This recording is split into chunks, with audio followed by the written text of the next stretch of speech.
Okay, we're going to start with the review of women's health. I will start talking about two drugs. The first one is diethyl estrol. This drug was used in the past, but researchers found out and banned the use of it because it causes cancer. You have an increase of cancer, specifically for breast cancer. Also, the other problem with death was the exposure to children's of women who took death while they were pregnant because they had problems with fertility. Those women, several studies after, found out that they had risk for premature birth, miscarriage, and also ectopic pregnancy when they were exposed to this drug in utero. The other thing, studies following with women who took a DES in 1950s show an increase of developing breast cancer when they compare it to the general population. But not only that, high concentrations of DES in the uterus was also associated with severe abnormalities of the vaginal epithelial cells. The other drug is tamoxifen. Tamoxifen currently is used in breast cancer, but remember that there are serious effects. Tamoxifen can produce clots, deep vein thrombosis, and strokes, problems in the eyes like cataracts, but also it can produce endometrial cancer. Changing subjects, we have non invasive prenatal tests to look for trisomies like Down syndrome, Edwards syndrome, Patau syndrome, but also to verify the sex and the Rh type in the baby. The prenatal cell-free DNA screening, it's done in the blood. That does not require any invasive technique. And it will look for DNA of the baby that circulates in the mother blood. Confirmatory tests are done by a karyotype and also by a technique called fluorescence in situ hybridization. This last one is only done after birth. The karyotype can be done through an amniocentesis in order to reach fetal cells and make diagnosis before birth. Gestational trophoblastic disease is a pathology that recreates a similar pregnancy. Women believe that they are pregnant. Human gonadotrophin chorionic hormone is elevated, and we have two types: a complete molar pregnancy, that's a result of the fertilization of an empty ovum by wound sperm, and the karyotype of those moles is 46XX only, because 46YY does not survive. That's what we call a complete molar pregnancy. A partial molar pregnancy is when an ovum is fertilized by two sperms and it results in a development of fetal parts. This is the partial mole has a 3-point ploid karyotype. It could be 69XXX, 69XXY, or 69XYY. The difference between complete molar and partial molar is the composition. The complete molar has placenta parts. The partial mole has fetal parts. in abortion is when um, woman lost completely the product, the baby, before 20 weeks of conception. So, in 50% of the cases, early pregnancies are lost because because of fetal chromosomal abnormalities. Also, spontaneous abortion, the risk factors are advanced maternal age or a rapid conception after a previous delivery or infection, or exposure to environmental contaminants like arsenic, lead, or organic solvent. Also, um, congenital anomalies or structural uterine anomalies like leiomyomas or any intrauterine adhesions, among others. It is important to show and to make relevant to everyone that maternal mortality has been rising in the last 3 years in the United States. So the rate has been from around 20 of the mortality rate per 100,000 live birth up to, in 2019, up to 32 of that same rate in the year of 2021. This is concerning because most of the maternal deaths were caused by preventable problems. One of the problems also is racial disparities. They exist here. Black African American are 3 times more likely to die from a pregnancy related cause than white women. And there are some factors that has been implicated on this. One is the variations in quality of health care. The other one, the underlying per se conditions that this ethnicity of women have.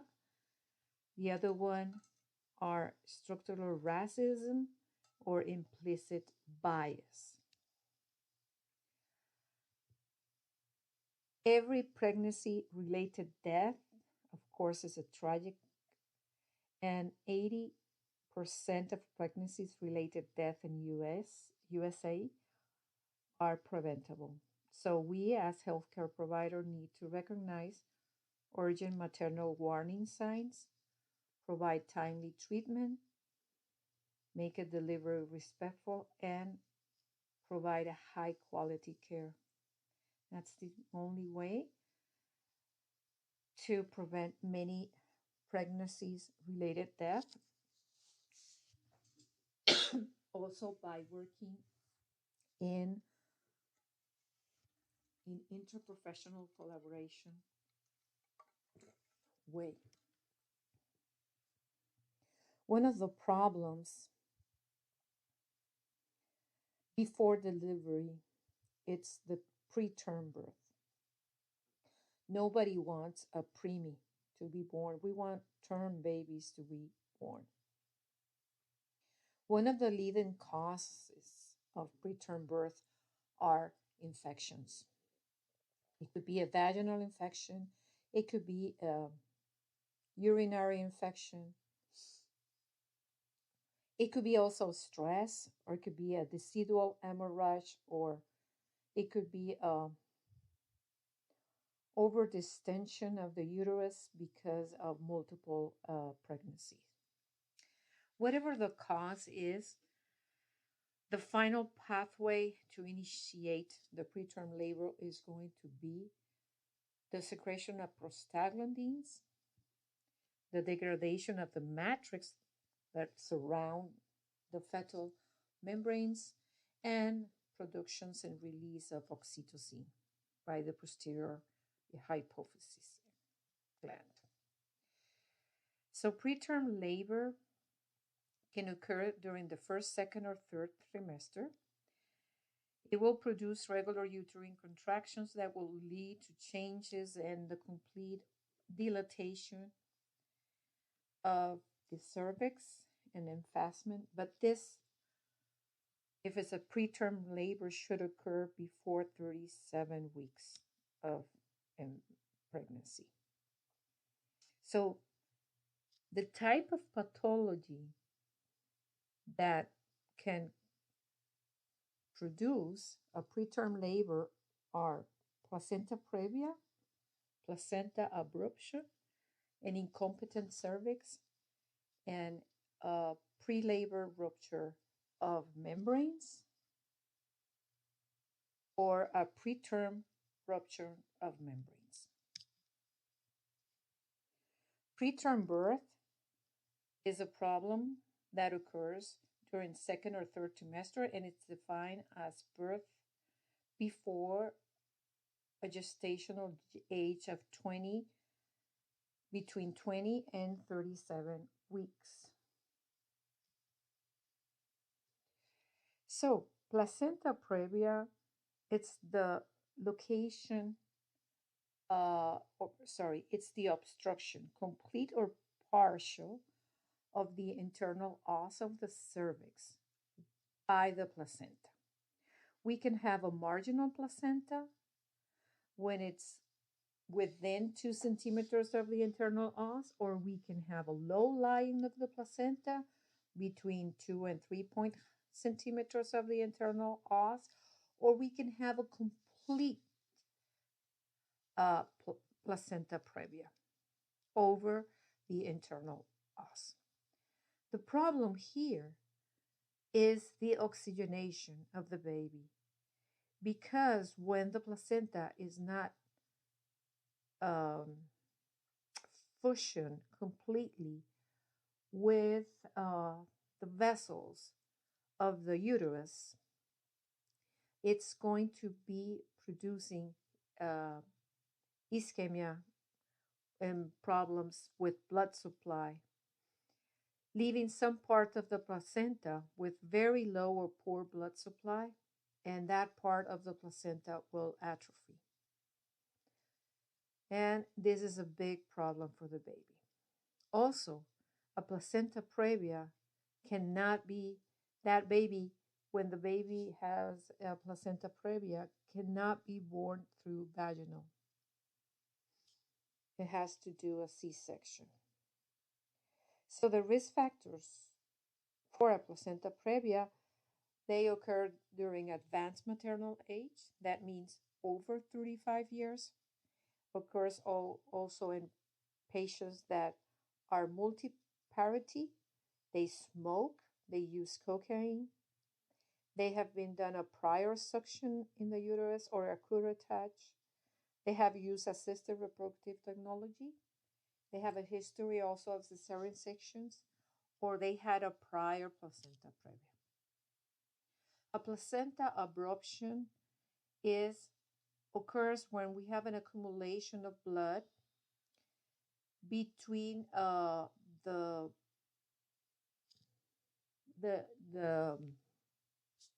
uterus and the membranes of the amniotic sac, and this will produce an interruption also to the blood supply to the fetus.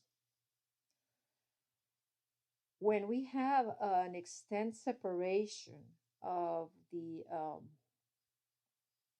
placenta due to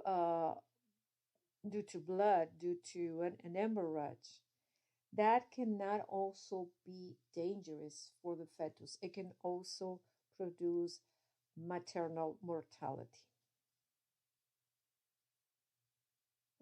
So when the blood accumulates, it pushes the uterine wall and the placenta apart. So we can have a marginal separation, partial, or complete separation of the placenta.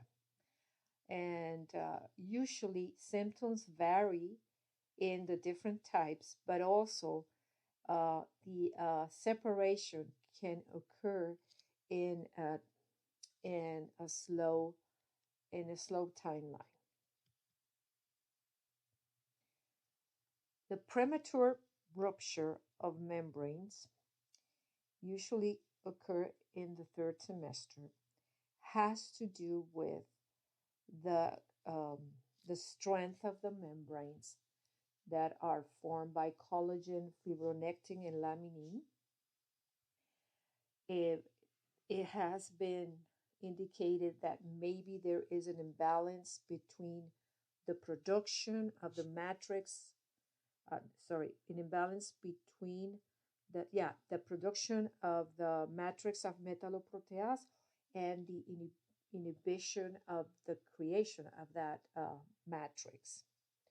So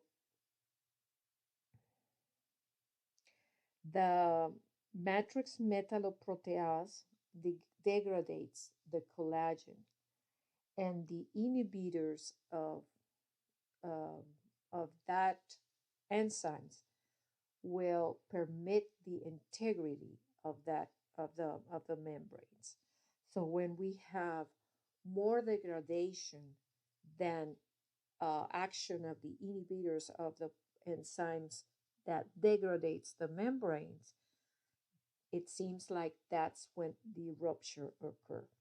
The other thing that will provoke a rupture of the membranes are bleeding problems, inflammation, mechanical distress, and infections.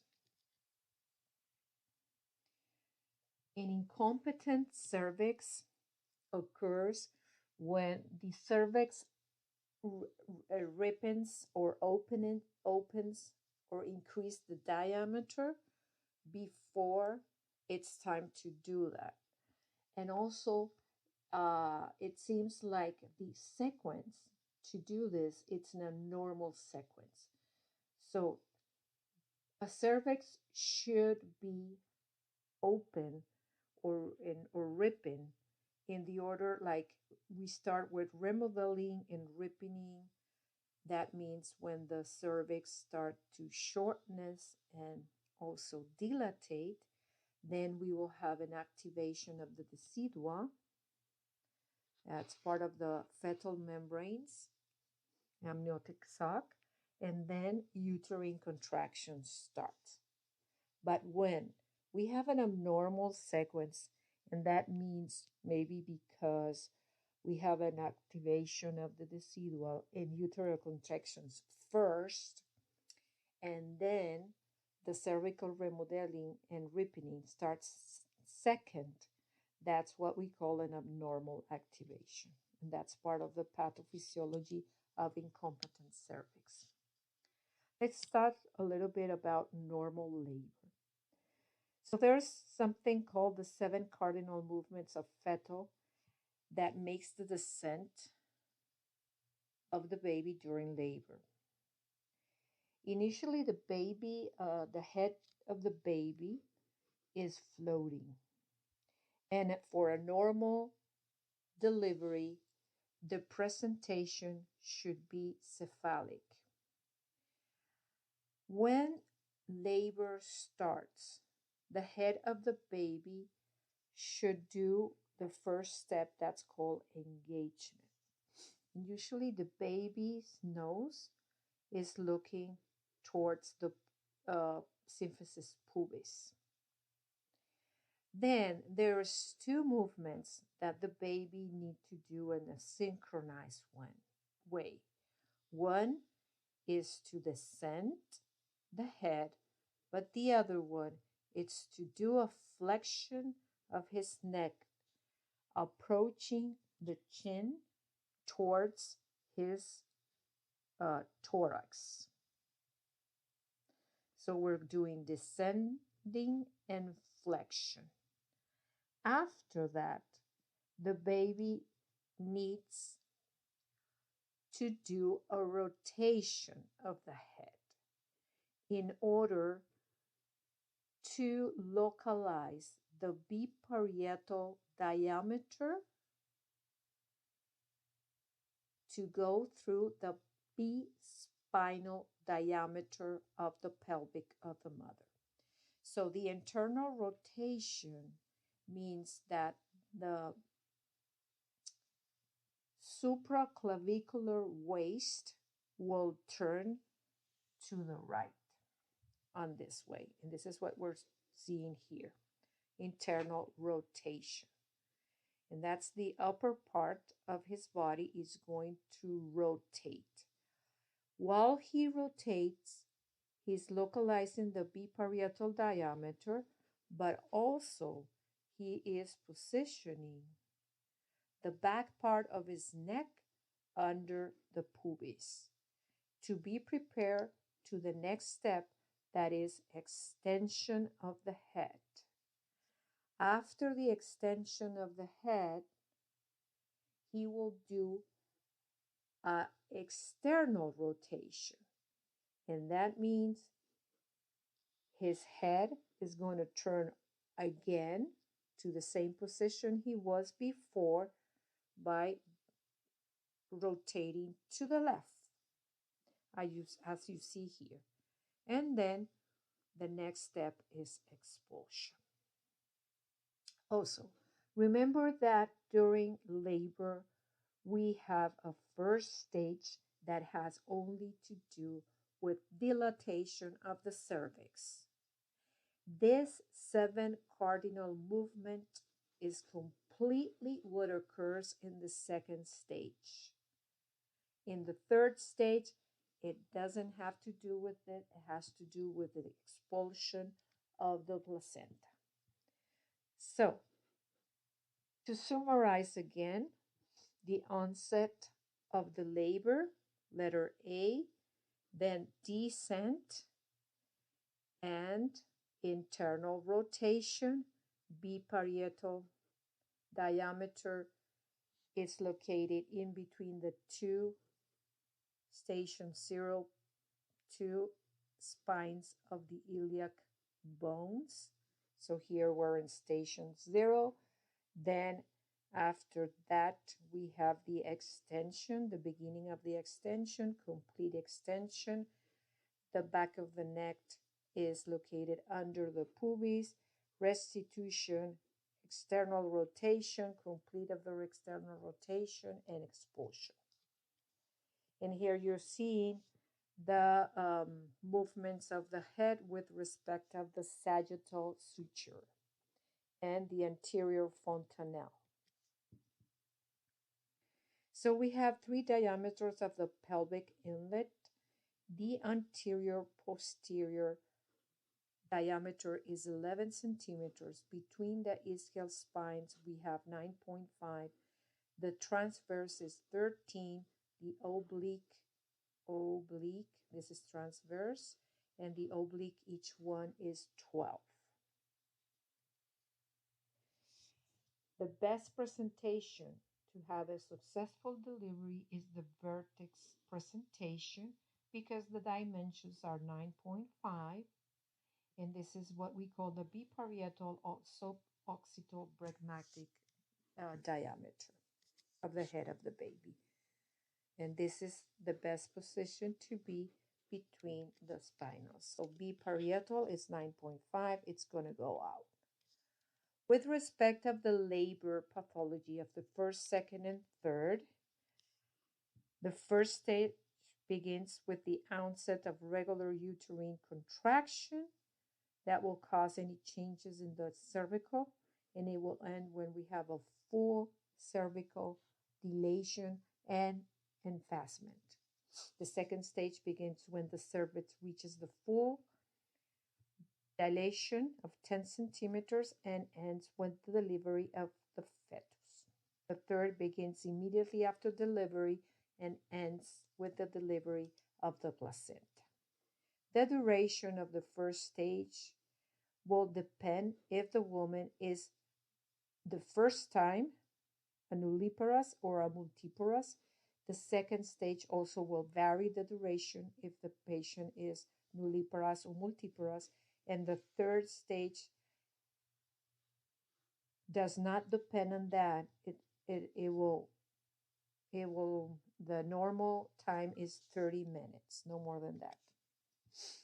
So for the abnormalities of the first stage, one of the abnormalities between nulliparous and multiparous is a prolongation of this phase, and it's called prolonged latent phase, more than 20 hours for nulliparous and more than 14 for multiparous. And then we have a protracted active phase, dilation, and a protracted arrest problems.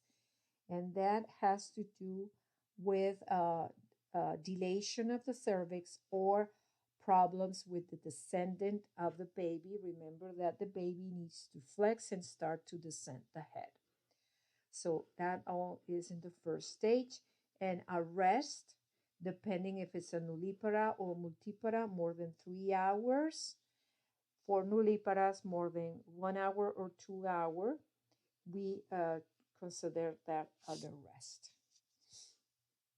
Here you can see the changes in the cervix and before dilation and the complete dilation of the cervix. For the second abnormalities of the second stage of labor, it also varies, but also we have another parameter that has to do with the anesthetic. So if we have an anesthetic in a nulliparas, it is normal up to 3 hours, the second stage. Without anesthetic, only 2 hours. In the case of multiparous, 2 hours with anesthetic, no more than 1 hour without anesthetic. Also, we have a protracted second stage when it's outside the normal parameters that we just discussed here, or an arrested where there's no descent for more than 2 hours. And one of the most important abnormalities of the second stage is shoulder dystocia.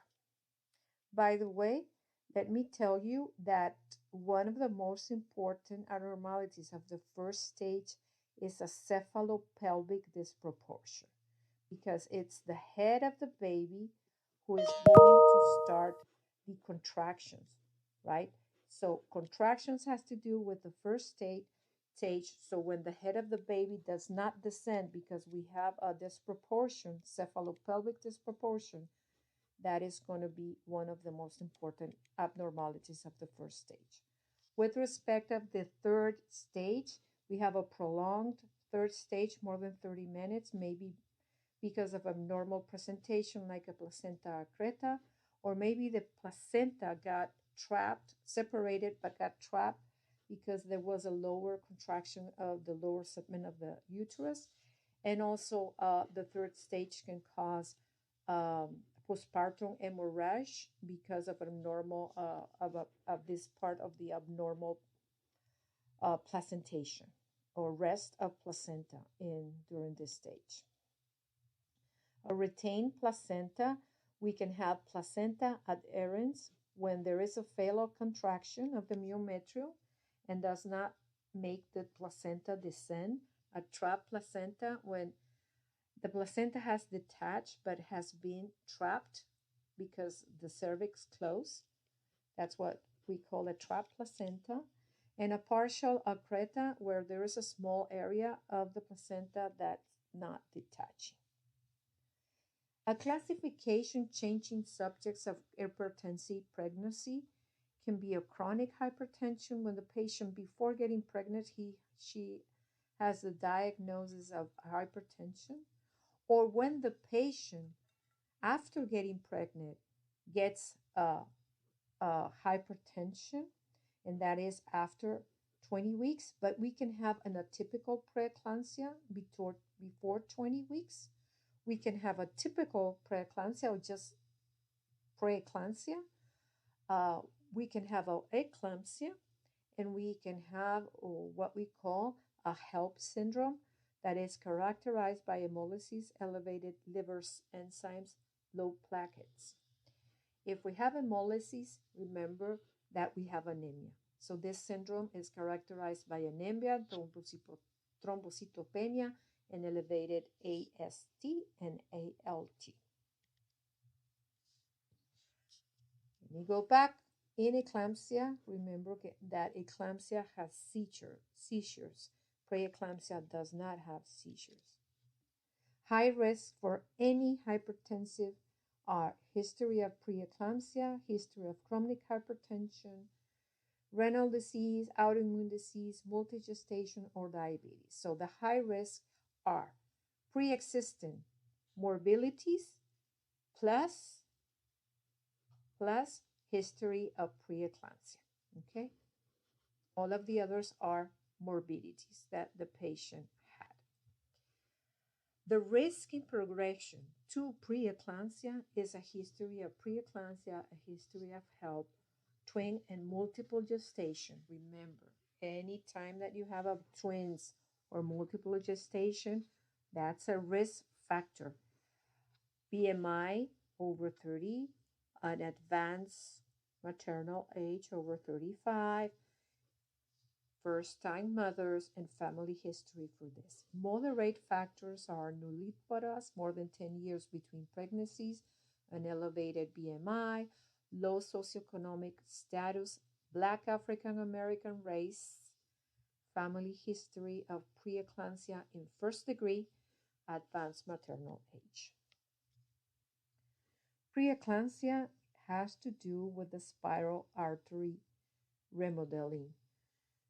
So when we have a problem in the insertions in the placentation and the connection of the placenta with the artery, the spiral arteries of the mother, we have a placenta hypoperfusion that will produce a systemic vasoconstriction with the endothelial dysfunction. If you see this, is the endothelial dysfunction the one responsible to produce hypertension and proteinuria in the renal system and also end organ damage. We already talked about the risk factors. So this is the summary of the preeclampsia. We have an ischemia and reperfusion as a potential inducer of oxidative stress in the placenta. That oxidative stress is associated and has the consequences over an endothelial dysfunction and a systemic inflammation. There has been some genetics on the maternal side, the AA genotype for Kirks. That's going to be one of the ligands with the HLA-C2 group of the fetus. And it's those two genotypes are going to be highly associated with preeclampsia. And also the systemic inflammation interacts with the endothelial dysfunction that will decrease the natriuresis at the level of the kidneys, producing a systemic hypertension by incrementing the blood and the hypertension, and this will influence over other organs, producing other multiple and organ damage. Okay, hypertensive pregnancy disorders.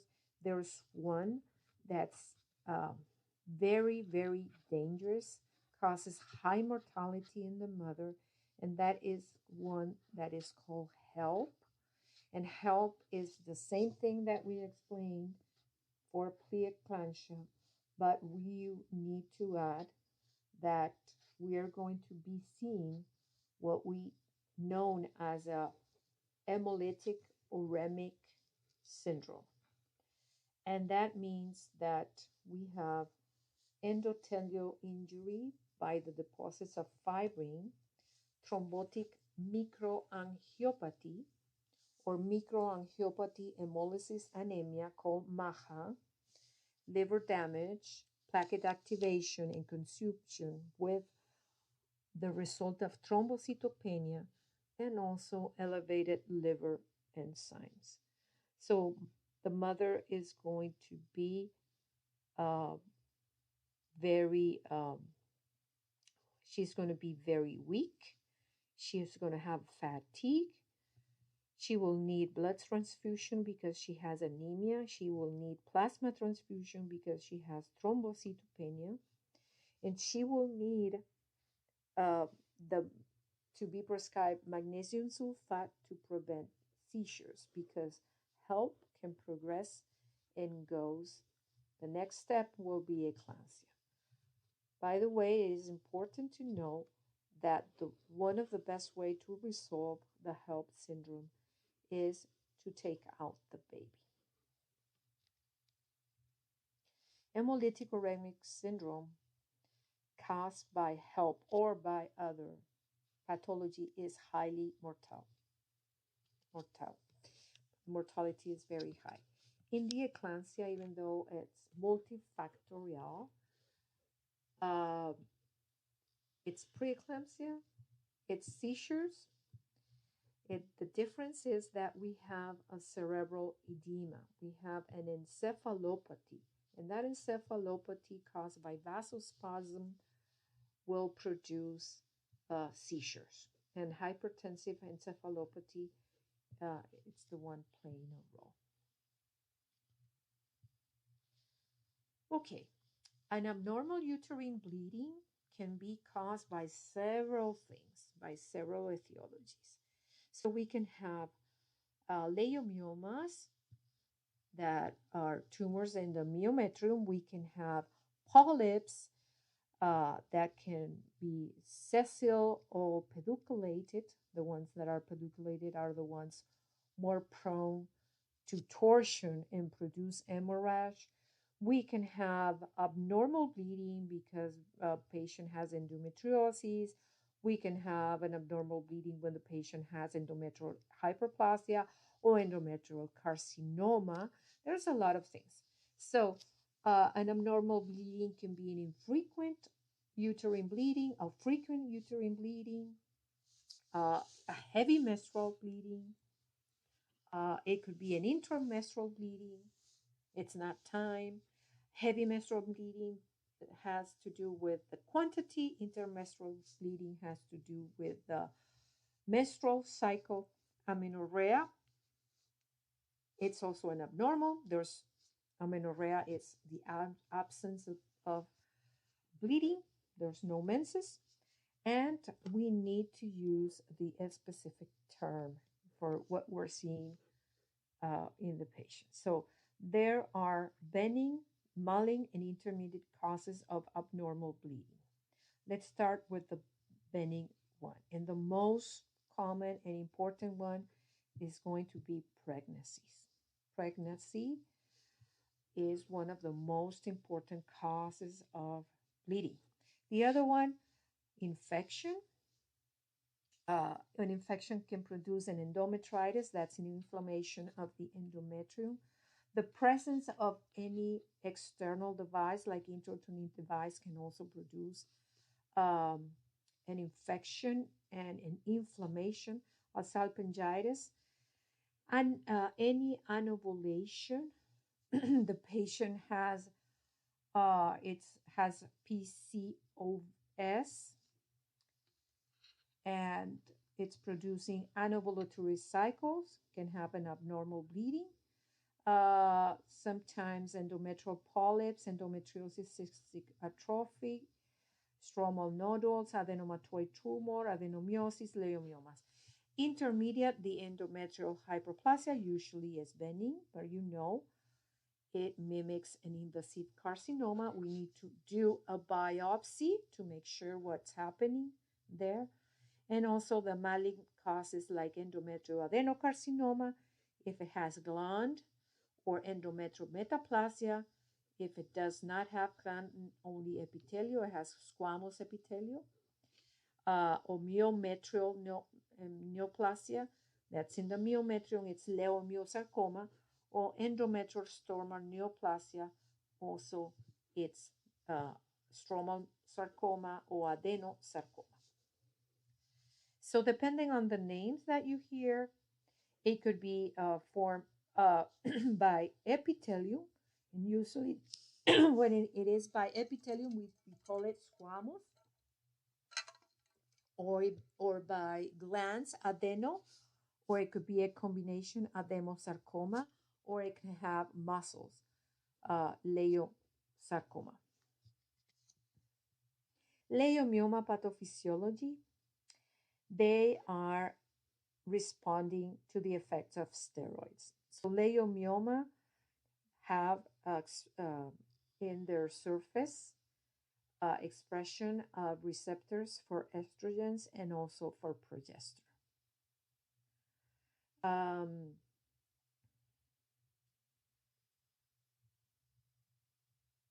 Some studies have indicated that estradiol and also progesterone will promote the growth of leiomyomas, and some leiomyomas can reach very big size depending on the levels of the hormones.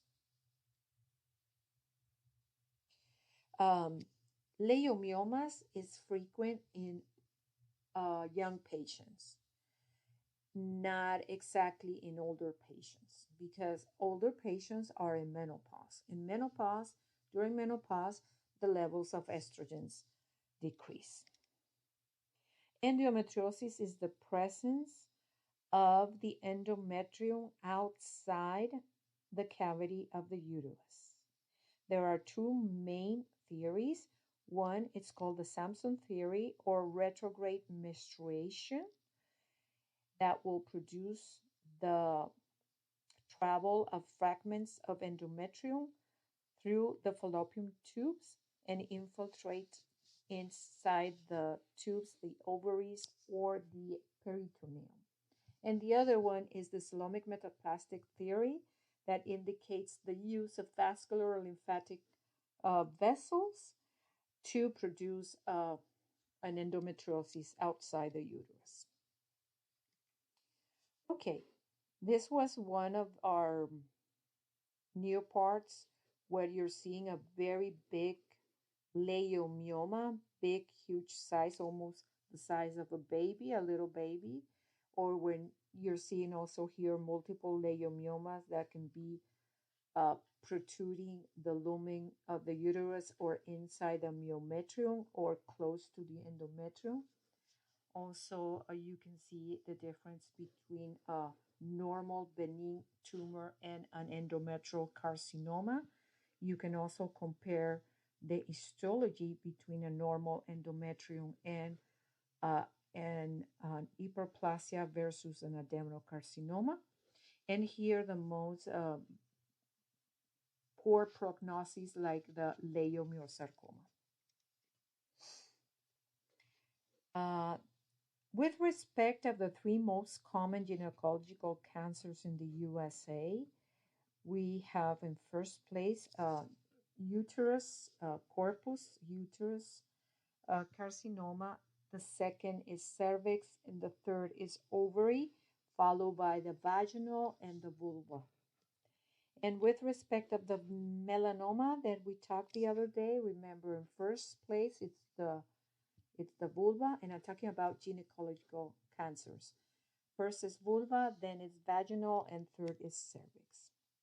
It is important that you know the difference between a hyperplasia, where we have the increase of the gland, the increase of the ratio between gland and stroma, and an endometrial carcinoma, that it's also a proliferation of the endometrial cells, but it has the capacity to metastasize in distant places.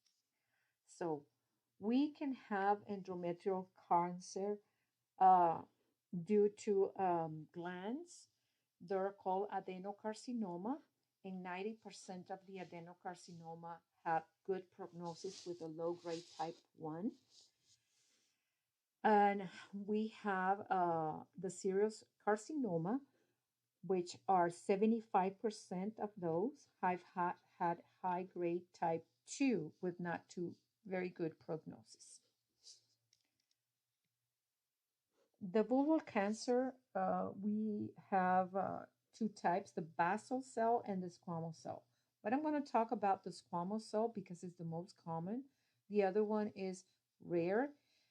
So this vulval cancer also has several stages, but it is important to know that the usual type, that's called uveal, that could be a low grade or a high grade of differentiation of the squamous intraepithelial lesion. Um, it's HPV dependent. That's human papilloma virus dependent, usual type. You can see it in younger patients. It's related to a gene P16 and has the capacity to less progress to a squamous cell carcinoma or to differentiate V. The D-vene, it's HPV independent differentiate type, typically progresses to a keratinized squamous cell carcinoma. It's more typical in older ladies. Cervical cancer. The most important types is the squamous cell carcinoma and usually is located, and you can see it in the outside of the cervix. The adenocarcinoma is 50%, and the one that's mixed that has adeno and also epithelium in between the two different types of tissues in the cervix is the adenosquamous carcinoma. It's the less frequent. The one associated with human papilloma virus, it's detected in 90, almost 100% of cervical cancers. And remember that not all subtypes of human papilloma virus are found in, um, in cervical cancers. So subtypes that produce 70% of the cervical cancers are HPV 16 and HPV 18. There are others, but these are the most common ones. Okay, you will need to learn how to do a diagnosis when they come back the results of the Papa Nicolau, the Pap smear. So the Pap smear result can have a negative intraepithelial lesion, and it says negative. Okay, there's no cellular evidence of neoplasm, or maybe the report says ASC. ASC maybe can be ASC US, that means abnormal cells, but there is no squamous intraepithelial lesions. Okay? Or abnormal cells H, that we maybe there's a sign uh, of squamous intraepithelial cells. Okay, of high grade squamous, but they cannot tell. So you can have what ASC means precancerous or associated with infection or irritation or intercourse. So some cells are seen that are not normal, but do not require to be precancerous completely, or may be precancerous because we have an inflammation or irritation at that moment. The other result that you can have is premalignant. So premalignant is a squamous intraepithelial lesion. You can have a low grade or a high grade of intraepithelial lesion. So premalignant findings for an invasive squamous cell carcinoma. So every time that we're referring to low or high is we're talking about squamous cell carcinoma. Glandular cell abnormalities, we are talking about glands, okay, of AGC, it's glandular cell abnormalities. AJC, its endometrial or cervical changes are normal and must be evaluated. Okay, so this has to be with glands. Okay. AGC favors metaneoplastic, shows features that suggest but are not sufficient to make the diagnosis of adenocarcinoma. So this is an adenocarcinoma of the cervix. It's glandular cell abnormalities. And IIS is a premalignant lesion of an invasive adenocarcinoma. So adenocarcinoma, premalignant, IIS. Okay. Okay, so we have negative precancerous ASC, squamous cell carcinoma, low grade or high grade, or a glandular cell abnormality that can be AGC or a premalignant. Okay. And here in this exercise that you haven't done yet, but you're going to do, you can see the difference between a negative or an atypical or a low-grade squamous intraepithelial comparison of two high-grade intraepithelial lesions of squamous cell carcinoma. And also here you can see a high grade also of an adenocarcinoma. So after premalignant, I did not continue because they're less probable to have adenocarcinomas in the cervix. It's more probable to have intraepithelial lesion. Okay. So with respect of breast disorders, we have different tissues in our breast. We have the ducts and the lobules, and we have epithelials, and we have fibroblasts surrounding the epithelial cells. So in a normal breast duct, we can have a ductal carcinoma in situ when it's in the clonal proliferation is located inside the myoepithelial cell basement membrane. So it's not going outside those ducts. When it goes down at least one cell, it's already an invasive breast cancer. So the ductal carcinoma in situ is a clonal proliferation of epithelial cells that it stays confined inside the duct, and the myoepithelial cell layer demarcates it from being an invasive breast carcinoma. Has three grades: a low grade, an intermediate, and a high grade. The high grade most likely will develop an invasive breast carcinoma. And carcinomas can be ductal carcinoma, lobular carcinoma, invasive ductal carcinoma, or invasive lobular carcinoma. The pathophysiology has to do with, of breast cancer has to do with two genes, BRCA1 and 2. Those predispose family people that have those genes are going to have a family history of breast and sometimes of ovarian cancer. The immune system has to be attack cells with abnormal DNA. So when we have mutations, the immune system is the one that will prevent cancer. But in this case, if that fails in preventing, it is when the tumor growth will continue multiplication and will produce an invasion of other tissues.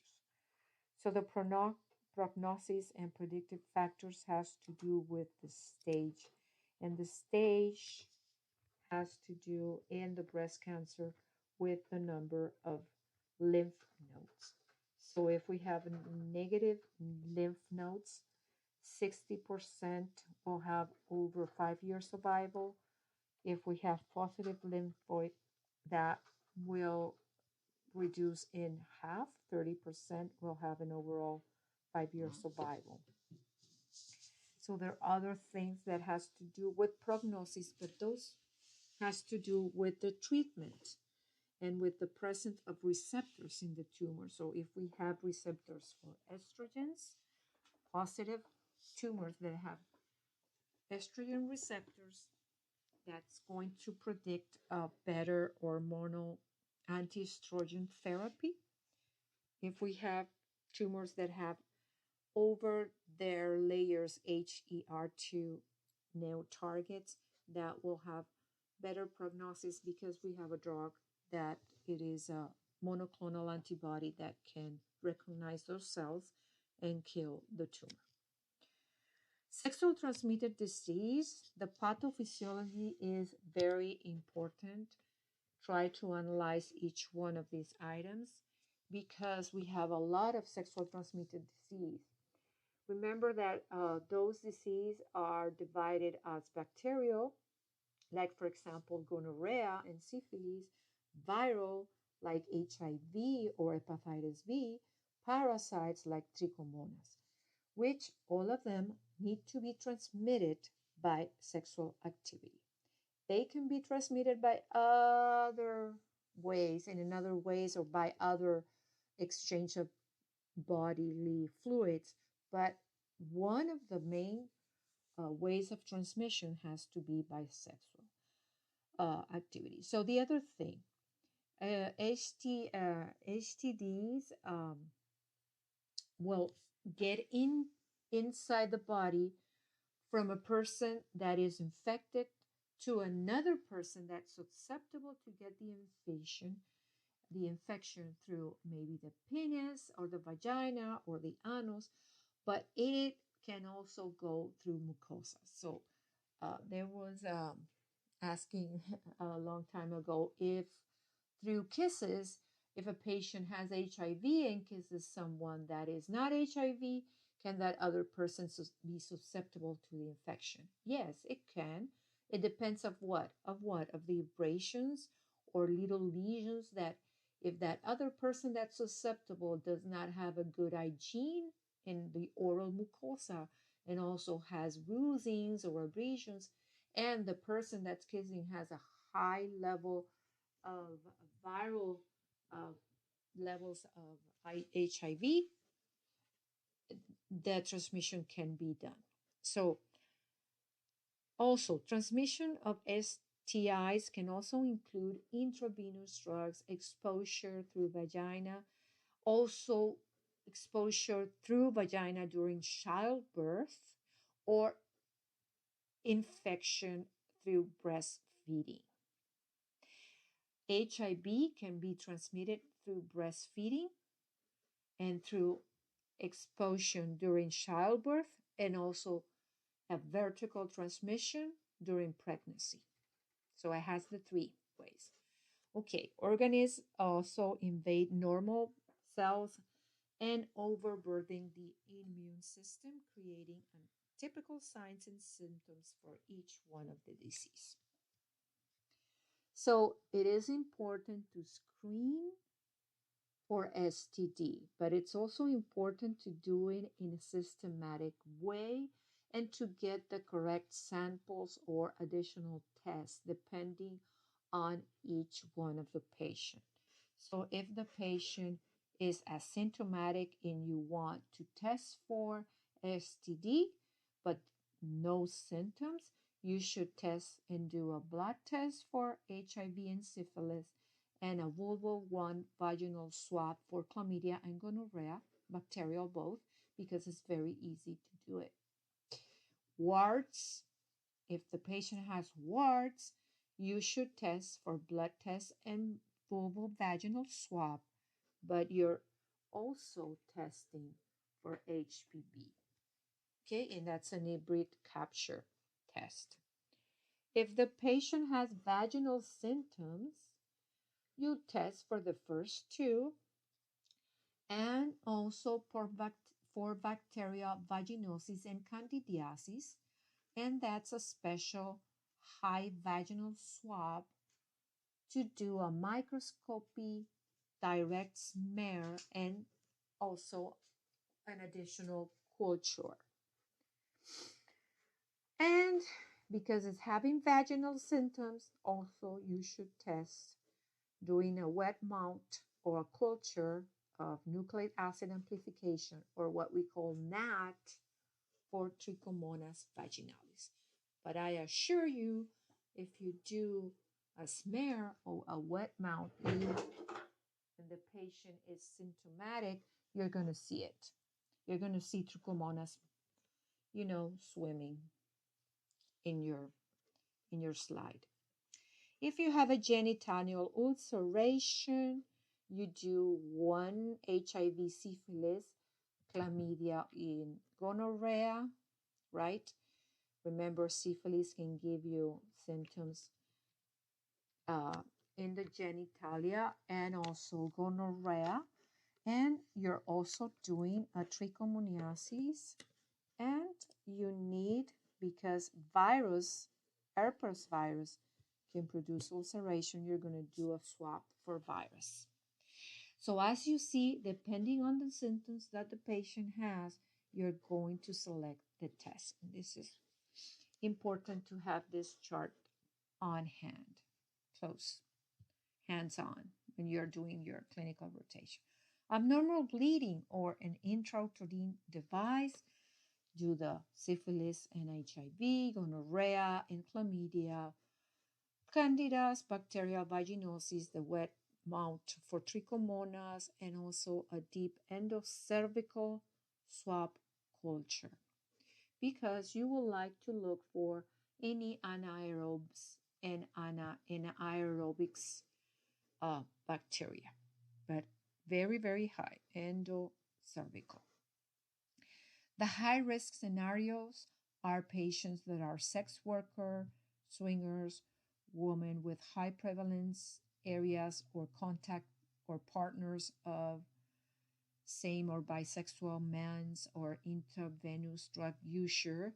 You should do almost all blood tests for HIV and syphilis, also for hepatitis B and C, a vulvovaginal swab, a high vaginal swab for candidas and bacterial vaginosis, and of course, do not forget trichomonas because it's very frequent, the most common STD, not bacterial.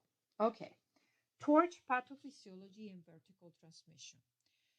Vertical transmission is when the infection agent goes from the mother to the fetus through the placenta. That means through blood, the placenta blood.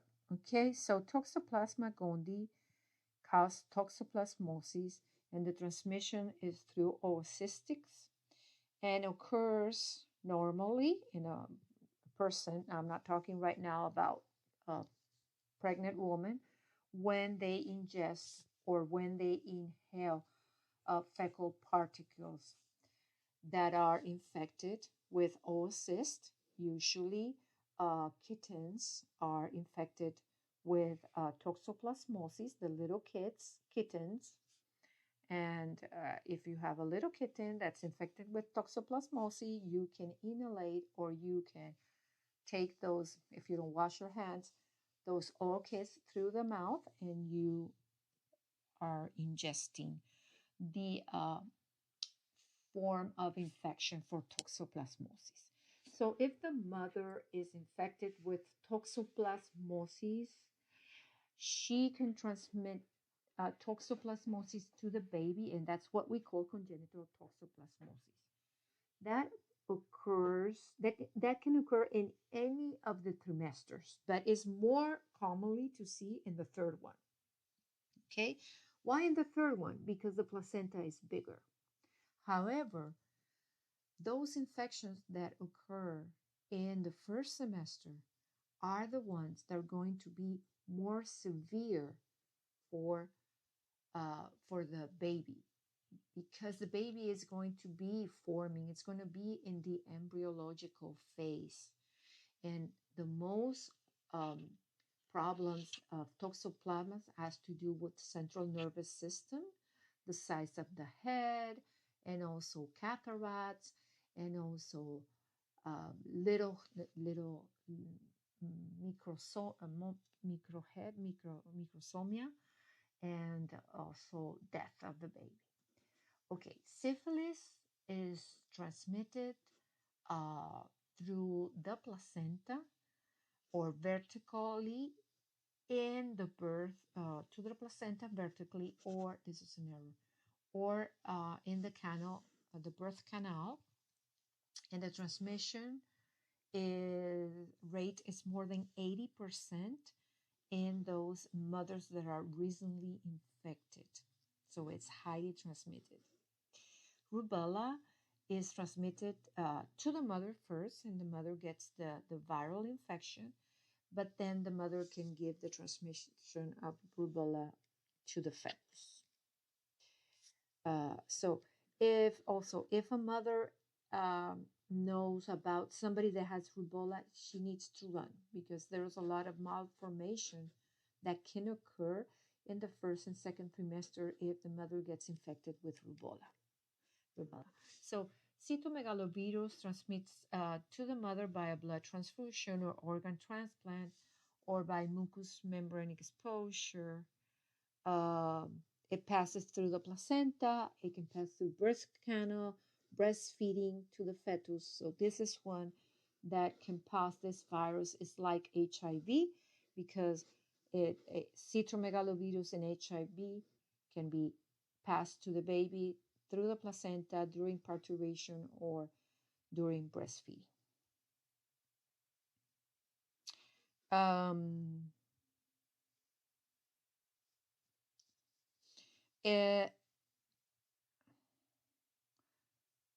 Herpes simplex virus transmit to the mother by sexual contact and later to the fetus via either ascending infection or during birth, parturition, vaginal birth. Maternal primary infection during the third trimester is higher, is the highest percentage in neonatal. So also remember that herpes virus can be reactivated and is 10 to 30 times less likely to result in transmission to the infant. So we are talking about an herpes simplex virus acute infection, not about a secondary reactivation, the one that's going to be transmitted to the mother. Thank you so much.